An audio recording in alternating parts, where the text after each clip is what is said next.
Assalamualaikum warahmatullahi wabarakatuh. Pertemuan kali ini masih pada tema menanggapi tentang video yang beredar sampai viral atas kejadian yang menimpa Gus Miftah dan Bapak Son Haji sebagai peran penjual es di acara pengajian tersebut. Nah, tentu dengan kejadian ini saya berharap untuk panitia pengajian dimanapun kalian amankan, sterilkan dari pedagang-pedagang es, pedagang kipas, pedagang buah-buahan, pedagang tahu. Ya mungkin nanti ke depan akan ada pedagang bakso yang ada di kerumunan jamaah yang sedang pengajian.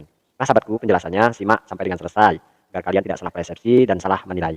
Maksudnya ialah yang pertama, kita harus pula relevan, memberikan suatu terobosan penilaian agar tentu juga kita tidak terjerumus, agar kita juga tidak tergelincir, di mana kita menyadari sesuaikanlah objek pada tempatnya, atau tentu yang lebih relevan ialah kelayakan-kelayakan itu akan lebih tentu baik dilakukan sesuai dengan kadar tempat, jadi tidak dengan hal yang semraut semacam itu, sehingga apa yang kita saksikan tentu menjadi sebuah pembelajaran. Nah, ini adalah pengimbang, saudara, di mana mayoritas netizen bahkan sampai aparatur negara ini mencela dan mutlak menyalahkan daripada Gus Miftah, di mana beliau aktor viralnya di balik itu semua.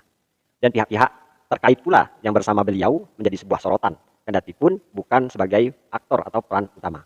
Ini tentu hal yang kita sayangkan dan harus kita waspadai dan hati-hati agar tidak terulang kembali. Boleh-boleh saja kita mengkritisi, memberikan nasihat atau protes, tetapi apapun itu jika berlebihan, ya imbasnya pun akan tidak elok, akan tidak baik. Siapapun itu, baik si pedagang ataupun Gus Miftahnya. Kalau kita terlalu memuji pedagang yang ada, tanpa ada kita memberikan bimbingan, arahan, kemudian memberikan nasihat, ya tentu juga hal ini akan tidak baik dan tidak memberikan nilai plus dalam pembelajaran ini. Oleh karena itu, kita selaku netizen ya seharusnya netral. Kita memberikan teguran kepada Gus Miftah, juga memberikan nasihat kepada Pak Son Haji selaku pedagang es. Dan kejadian ini kita jadikan sebuah motivasi agar tentu ke depan tidak terjadi kembali. Nah, seperti itu. Jadi saya katakan sekali lagi, mayoritas netizen ribuan bahkan jutaan ini kan mencaci daripada Gus Miftah, padahal kejadian secara global itu adalah latah tanpa ada unsur kesengajaan. Sehingga saya menggambarkan bukan hanya saja Gus Miftah, para kiai, para gus, bahkan kelas ulama sekalipun, ketika dalam situasi seperti itu, mayoritas tentu tidak akan sepakat, saudara-saudara. Jadi kalaupun ada orang, kiai ataupun ustadz yang mencoba pula untuk menghandle, bahkan menyudutkan daripada Gus Miftah, seandainya dia diberikan waktu dan mengisi sebuah pengajian, kemudian banyak kerumunan orang-orang yang menjajakan makanan di depan beliau, mungkin dia juga akan merasa geram, akan merasa jengkel, merasa tidak dihormati dan dihargai. Itu tentu yang dirasakan oleh Gus Miftah, sehingga dia latah dalam hal tersebut. Dengan mencurahkan ekspresi kejengkelannya, ya dia tidak jengkel, akan tetapi dengan bahasa gurauan yang tajam, sehingga dengan begitu pun beliau ya bisa kita katakan mendapat kritik dan sorotan yang luar biasa. Nah, tentu sekali lagi siapapun tokohnya, orang di mana sedang memberikan ceramah pidato, kemudian ada suatu hal kerumunan seperti itu, saya yakin mayoritas tidak akan sependapat, karena akan merusak tatanan, akan merusak tentu konsentrasi dan tidak sesuai dengan apa yang diharapkan atau tujuan daripada kita untuk mengkaji atau mengaji di situ.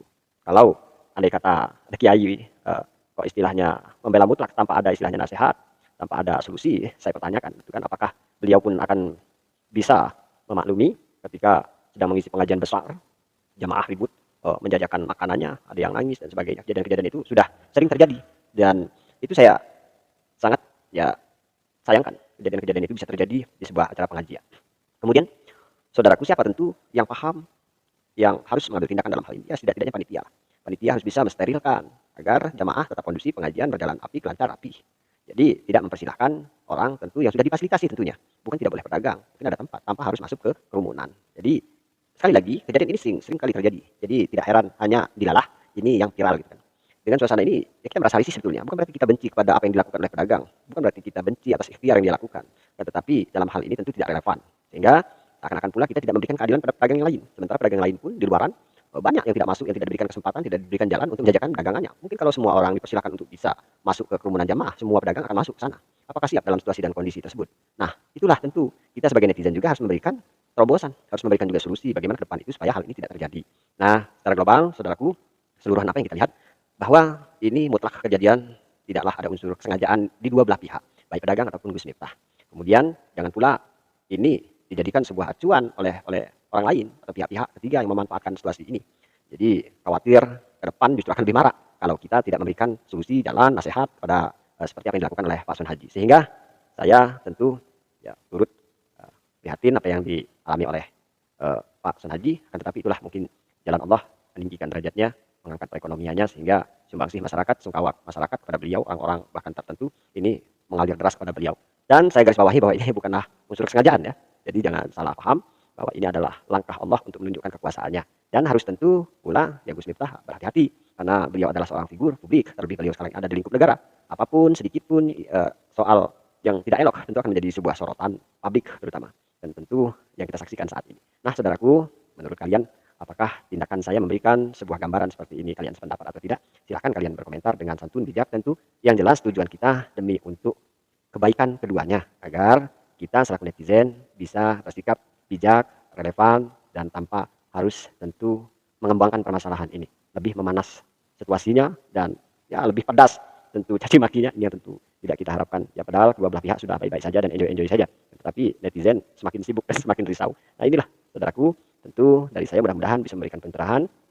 Saya mohon maaf kalau ada pihak-pihak yang terutama pedagang ya. Bukan berarti saya sekali lagi saya tidak artinya tidak sependapat atau tidak sepaham, tidak, yaitu ikhtiar baik, usaha yang bagus, usaha yang mulia, kan tetapi kita relevan tentu dalam hal ini agar kita berjalan dengan koridornya. Yakinlah siapapun kita, rezeki itu sudah ditentukan dan ditakdirkan oleh Allah Subhanahu wa taala. Adapun langkah kaki kita untuk ikhtiar itu hanyalah sebatas wasilah. Bagaimanapun cara apapun yang kita perbuat, kalau itu memang tidak ditakdirkan dan tentu kita akan sulit untuk menggapainya. Dan sebaliknya dengan ikhtiar yang sedikit, keikhlasan, kemurnian, mudah-mudahan tentu apa yang kita capai ini mempunyai nilai tingkat kepuasan tersendiri atau dengan kata lain barokah. Sekalipun apa yang kita dapat atau yang kita miliki seakan-akan ini kecil bagi orang lain, akan tetapi mencukupi bagi kita. Itulah hakikat daripada kenikmatan Allah yang tentu merupakan karunia terbaik diberikan kepada kita. Saya akhiri tentu dari saya. Salam akal sehat. Assalamualaikum warahmatullahi wabarakatuh.